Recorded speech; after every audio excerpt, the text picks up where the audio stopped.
Hello and welcome to the Keith Kunz Motorsports Shop in Columbus, Indiana, where we got a special award to present today to Buddy Kofoid, your 2020 USAC NOS Energy Drink National Midget Rookie of the Year. Congrats, Buddy. And following in the footsteps of KKM drivers Larson, Rico, Bell, Brian Clausen to win Rookie of the Year honors for the team. Just what kind of honor is this for you personally? Oh, it's huge. Obviously as a rookie, this is a big award. Obviously now that a championship is the next big one we're chasing, but you can only be a rookie once, so to be the best one of the year is really special. And for a team like this, and also with the series like USAC is where the names you listed is just, there's a lot of even more endless greats like that have earned it. So to put my name up there with them is really cool. And for the speed that we've had and the wins that we got, is really cool to kind of validate this. And you came right out of the box swinging, so you had a lot of seconds, but it took a while to get that first one. But what were some of the biggest learning curves through the season to reach that point where you were able to win? I would say like closing, like the last probably 10-15 laps of the race was huge, where in a wing sprint car, for example, which is where I came from, it's like finishing out the races, the pace is different, and it plays out different, and you kind of get spaced out in a different way, where midgets, you don't really get spaced out. You're always on kill, and there's always people around you all the time, every single lap, every corner. So once I kind of got that figured out, and also we got the cars more comfortable for me, we got more consistent with the seconds and even the podiums, and then started, got more wins with USAC and even Power Eye. So, but USAC, especially winning those two back-to-back at the end of the year and finally breaking through at Sweet Springs was really cool. So, I would say kind of figuring out, I think I had the first half of the race, pretty good, but figuring out that last half of the last 10 laps to kind of stay out ahead and control the race even more. And how special was that first one you got at Sweet Springs? I know you got a little emotional there, but that meant a lot to you. No, it did. I don't really ever get emotional like that. So I don't, to be honest with you, I don't know why maybe it was so emotional. I think because we're so close, and also, winning a USAC race is it's huge. So, it is special, and it was a big win, and it's your first time is always should be pretty special. So I didn't quite expect that to happen, but I guess it's kind of not a bad thing, I guess. I think it kind of shows how much you care about it, and I think the fans kind of like that side of it. So it was very special. And obviously the wins are the biggest highlights of the year, but one of the moments to me, after winning Western World and Arizona Speedway and Sweet Springs, but Bakersfield, when you got to duel with Kyle Larson, that was kind of the standout memory to myself and a lot of people. Just how special was that to you, especially in this season, let alone any time, to beat Kyle? Yeah, no, I would agree that was kind of one of my highlights of the USAC season. With the year Kyle had, he wasn't really contested ever. So it was cool to kind of contest with him and to catch him and race it out, and kind of take it from him, I guess. We had, identical cars and we were working with the same people. So it was, at least if it was just one race, it was cool to say, I beat Kyle straight up. So no, but it was, it's a testament to Jarrett and Grant and the whole team for, how good they've gotten our cars, and the Keith Kunz Motorsports guys have got it pretty good. So hopefully we can carry that momentum even from the end of the USAC season and even our Chili Bowl success, and bring it over to Florida. And besides midgets, you got to make your debut in USAC sprint cars this season. Had a pretty historic 3-race run there for a weekend, finishing in the top 5 all 3 nights of SmackDown at Kokomo. Just what was that experience like, and how'd you pick it up so quick?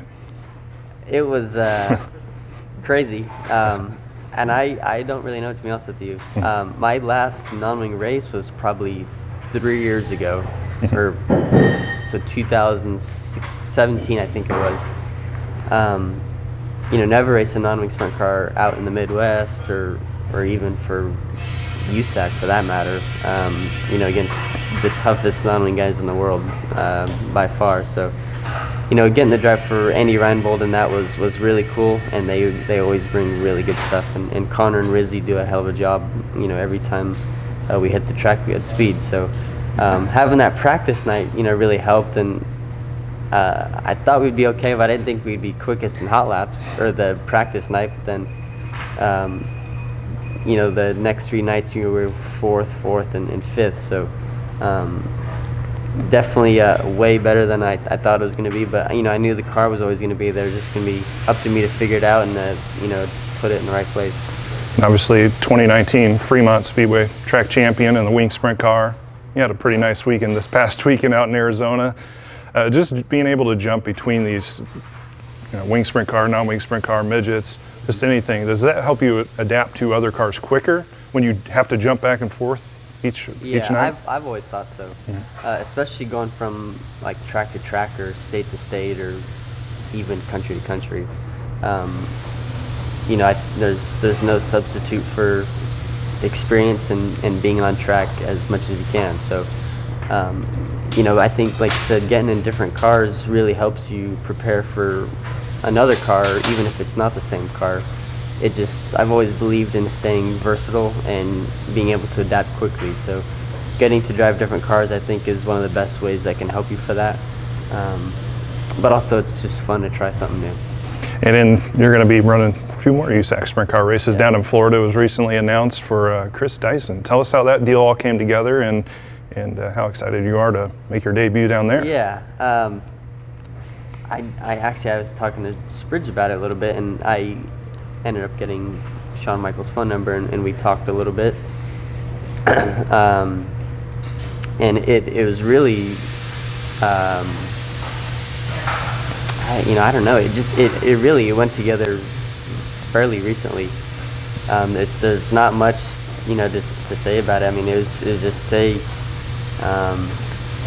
there's a race. If you're open to do it, you can do it.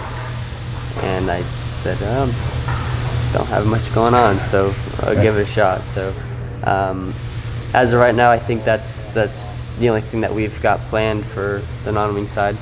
But it'll be nice to get back in and hopefully carry the speed on over from SmackDown to Florida, even though it's been a while. But it was just a quick phone call and just decided to put it together.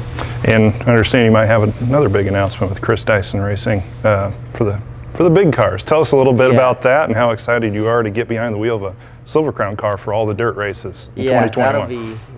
I've been wanting to do that for a long time. I've been wanting to get in a Silver Crown car for a few years now. So, so I just got to talking to Shawn Michael on the phone, and we decided to put as many dirt races together as we can. But obviously the midgets is the main priority. So, but luckily the way the USAC schedule works out, you can kind of fit in as much as you can with the non-wing sprint cars or the Silver Crown cars. So. I'm really looking forward to the Silver Crown stuff. They've got great stuff, and obviously Kyle was in it last year and did really good. So hopefully I can do the same. But I'm really, really excited for that, and they've got great stuff. So excited to do that for the first time too. Just something new again. And what challenges are you most looking forward to? A lot different than the midget and sprint car. Longer races, longer wheelbase, a little bit of different, and the mile tracks too. I think a lot of it, or almost all of it, will be completely different as far as racing on the mile.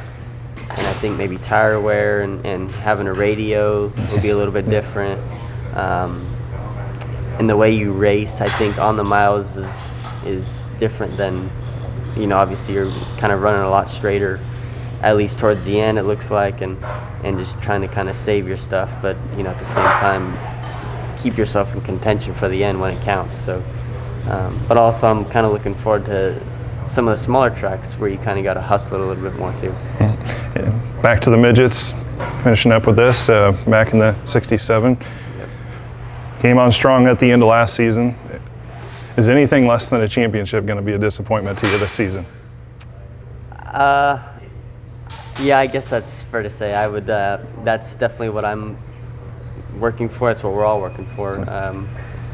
You know, and I think we're fast enough to do it. We just you got to be consistent for championships, and I think we were fairly consistent last year. I think we could be a little bit more, but we just got to hopefully win even more. And you know, I'd love to maybe at the same time talking to you guys again as a USAC champion. I think that's definitely my dream, and I think, you know, all of this is this team's goal to definitely do that.